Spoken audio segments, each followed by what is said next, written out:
Perusahaan pertahanan asal Amerika Serikat Boeing tengah berupaya meyakinkan Menteri Pertahanan Indonesia, Prabowo Subianto, untuk membeli sebanyak 24 unit jet tempur sebagai bagian dari penawaran kerjasama strategis di sektor pertahanan udara.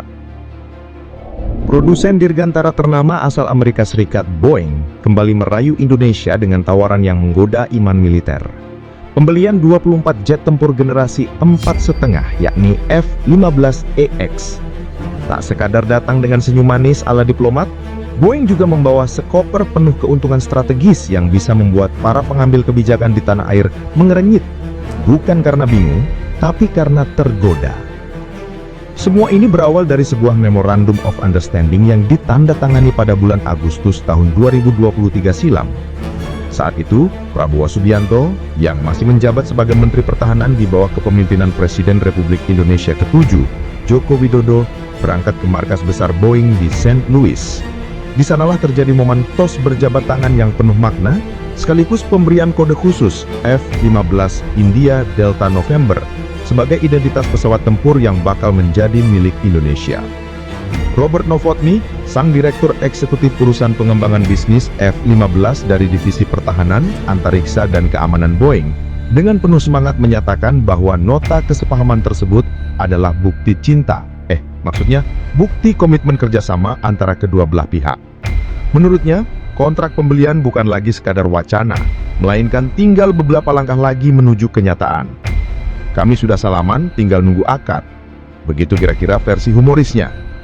Dalam acara media gathering di kantor Boeing Indonesia, Jakarta Pusat, pada hari Selasa, tanggal 15 bulan April 2025 silam, Novotny menyampaikan keyakinannya bahwa di antara banyaknya produsen pesawat di dunia ini, F-15EX adalah pilihan paling juara. Tidak perlu repot-repot dengan pengembangan tambahan, begitu mendarat di Bandara Halim, langsung bisa terbang macam gorengan yang baru diangkat. Siap saji dan langsung laku. Lebih lanjut, ia menekankan bahwa pesawat ini adalah investasi jangka panjang dengan kemampuan terbang hingga 20.000 jam atau kira-kira 3 dekade. Bisa dibilang, jet ini punya stamina lebih kuat dari kebanyakan hubungan jarak jauh. Keunggulan lainnya terletak pada efisiensi operasional. Dengan biaya sekitar $29.000 Amerika Serikat per jam, atau setara dengan kurang lebih 486,8 juta rupiah, F-15EX menjanjikan kombinasi mematikan antara kekuatan, daya tahan, dan hemat di kantong. Ya, setidaknya untuk ukuran jet tempur. Tak kalah penting, Boeing menyampaikan bahwa proses finalisasi untuk dua lusin jet tempur ini tengah memasuki tahap akhir. Bisa dibilang, pesawat-pesawat itu sudah tinggal dipoles, dipasang stiker milik Indonesia, dan siap diterbangkan ke negeri Zamburut Khatulistiwa.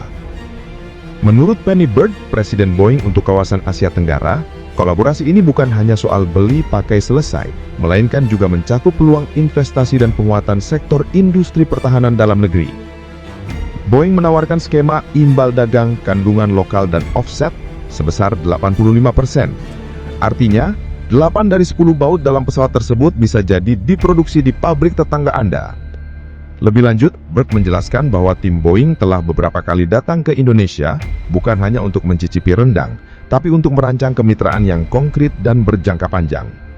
Mereka juga melihat peluang emas untuk melibatkan perusahaan lokal dalam urusan MRO, pelatihan, dan tentunya dalam rantai pasok ekosistem F-15EX. Pasca pandemi, semua pihak menyadari bahwa ketergantungan pada rantai pasok global ibarat menaruh telur di satu keranjang, rentan. Maka penguatan kapasitas industri dalam negeri menjadi kebutuhan yang tak bisa ditunda, dan Boeing mengaku siap menjadi mitra yang setia dan bertanggung jawab. Untuk diketahui, keputusan kerjasama ini menjadikan Indonesia sebagai negara kedua di dunia setelah Amerika Serikat yang memiliki hak untuk mengoperasikan F-15EX, suatu langkah strategis yang tak hanya mengundang decak kagum, tapi juga bisik-bisik iri dari beberapa negara tetangga. Mereka yang biasa melihat Indonesia cuma dari layar laptop, kini mulai menghitung ulang strategi mereka di peta kawasan. Namun tentu saja, setiap langkah besar selalu diiringi dengan tanda tanya besar pula. Beberapa pengamat mempertanyakan, apakah Indonesia benar-benar siap mengoperasikan platform secanggih F-15X dalam waktu dekat? Apakah sistem dukungan logistik, pelatihan pilot, dan infrastruktur pendukungnya sudah cukup matang? Pertanyaan-pertanyaan itu wajar, Karena memiliki jet tempur generasi 4,5 bukanlah seperti membeli mobil mewah untuk dikoleksi di garasi.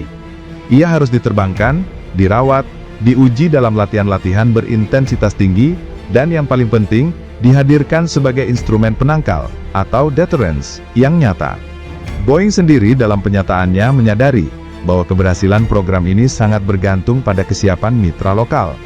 Oleh karena itu, sejak awal, mereka tidak hanya menawarkan pesawat, melainkan juga satu paket lengkap berisi pelatihan pilot, teknisi, sistem pemeliharaan menyeluruh, hingga pusat pelatihan berbasis simulator canggih. Tujuannya jelas, menjadikan Indonesia bukan hanya pembeli, tapi operator profesional yang berdikari. Menariknya, selain membahas aspek teknis dan industri, kerjasama ini juga diam-diam memainkan peran diplomatik yang cukup subtil. Ketika Indonesia memilih F-15X, itu bukan hanya soal spek pesawat, melainkan sinyal arah kemitraan strategis. Dalam hal ini, Indonesia mengirim pesan bahwa meskipun menjaga prinsip bebas aktif, tetapi tetap terbuka untuk menjalin hubungan erat dengan negara seperti Amerika Serikat dalam bidang teknologi pertahanan. Tentu, pilihan ini tidak berdiri di ruang hampa. Di tengah meningkatnya dinamika regional, dari ketegangan Taiwan, krisis Laut Natuna Utara, hingga persaingan senyap antara blok-blok besar, setiap keputusan pembelian alutsista akan dibaca sebagai bagian dari peta geopolitik. Maka, saat Indonesia menandatangani komitmen F-15X, dunia pun bertanya, kemana Jakarta ingin melangkah? Di sisi lain, publik dalam negeri pun mulai memperhatikan. Sebagian kalangan melihat ini sebagai langkah positif menuju modernisasi kekuatan udara. Namun, ada pula yang mengingatkan, agar proyek ini tidak semata menjadi kebanggaan simbolik, melainkan betul-betul memberikan dampak jangka panjang, baik secara pertahanan, ekonomi, maupun sosial. Jika ditilik dari pengalaman negara-negara lain, keberhasilan proyek semacam ini sangat ditentukan oleh ketegasan arah kebijakan pemerintah, dukungan anggaran yang berkelanjutan, keterlibatan BUMN strategis seperti PT Dirgantara Indonesia, serta keterbukaan dalam pengawasan publik, menjadi 3 kunci utama agar pesawat super ini tidak hanya menjadi bintang parade hari kemerdekaan, tapi juga tulang punggung nyata kekuatan udara Republik. Dan mungkin yang paling penting dari semuanya, bagaimana jet tempur ini, yang namanya sudah bergaung di panggung global, bisa menjadi katalis bagi kebangkitan rasa percaya diri bangsa, bahwa Indonesia tidak lagi hanya jadi pasar teknologi negara besar, tapi sudah masuk ke barisan pemain yang dihormati. Bukan karena banyak bicara, tapi karena punya kemampuan. Dengan 2 dusin unit F-15X yang segera mengisi langit Nusantara, satu hal kini pasti, angin perubahan mulai bertiup dari landasan pacu. Dan siapa tahu, kelap suara bising afterburner pesawat ini akan menjadi lagu kebangkitan teknologi dan kemandirian pertahanan negeri ini. Thanks banget buat yang udah nonton sampai habis. Kalau suka, ya di like aja. Kalau merasa cocok, langsung subscribe. Dan kalau jempol udah gatal pengen ngetik, antem aja tuh kolom komentar.